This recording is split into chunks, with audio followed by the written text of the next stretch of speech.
So I'm Inspector Phil Spurgeon, and I'm one of the inspectors that looks after Manchester City Centre.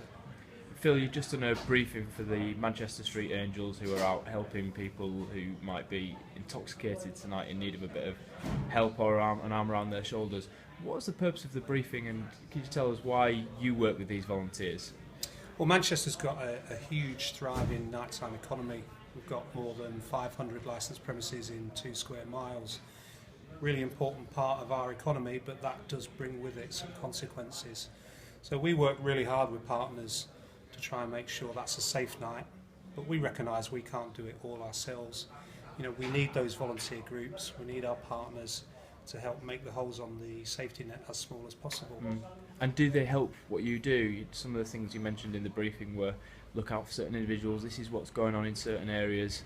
Are they an eye and ears for you as well as helping look after people who might otherwise need to be helped by emergency services?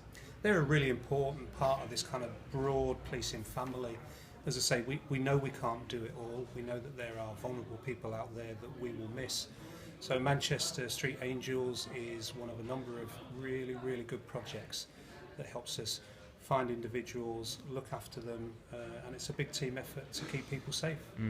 And on a Friday night like this, what are the kind of things that you're expecting? What's a typical Friday night like for you, or a Saturday night for you? There's no typical Friday or Saturday night, but normally what we'll see is, we'll see a real mix of people out in the early evening, and then come 10, 11 o'clock, you'll see people coming into town. Now they're already half drunk because of cheap alcohol at home. You'll see them kind of stumble out of a cab, they'll smarten themselves up so they can get in a club. So even before the night starts, some of them are pretty vulnerable. If you wind that clock on then till 2, 3 o'clock, when they've had even more drink, sometimes drugs, you begin to get a sense of just how vulnerable people are. What are some of the things that you've seen? How vulnerable are people once they've had the alcohol, and how does that affect what you do? I mean, what proportion of your time is spent helping people who are intoxicated and not particularly a threat to anyone, but just vulnerable through alcohol?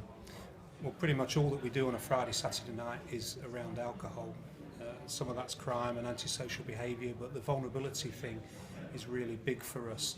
You'll see individuals that don't know where they are, they've lost their friends, might have no money, no credit on the phone, and in the worst case, some of these people have ended up in really strange places and have come to grief.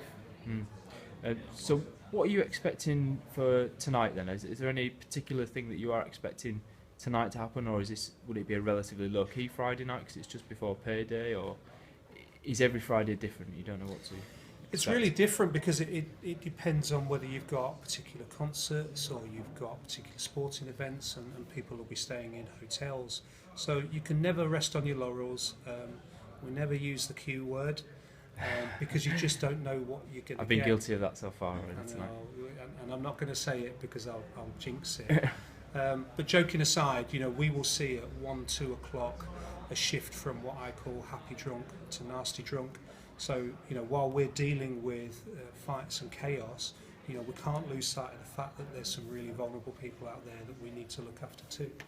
Do you think there should be any changes made so that alcohol doesn't tie you up so much on weekend nights? And there's been a lot of talk of over half of what paramedics and stuff do on weekends is respond to alcohol-related incidents. I mean, you've just said yourself, almost everything that you do on weekends can be alcohol-related.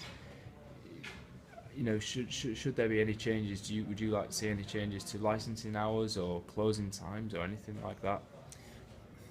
It's a really complex subject. I don't think the 24/7 licensing has created this continental culture that we spoke about 4, 5, 6 years ago. I think what we've seen is a shift in the nighttime economy, so people are coming out later, not necessarily spending any more. We're now having to police the streets 5, 6, 7 o'clock.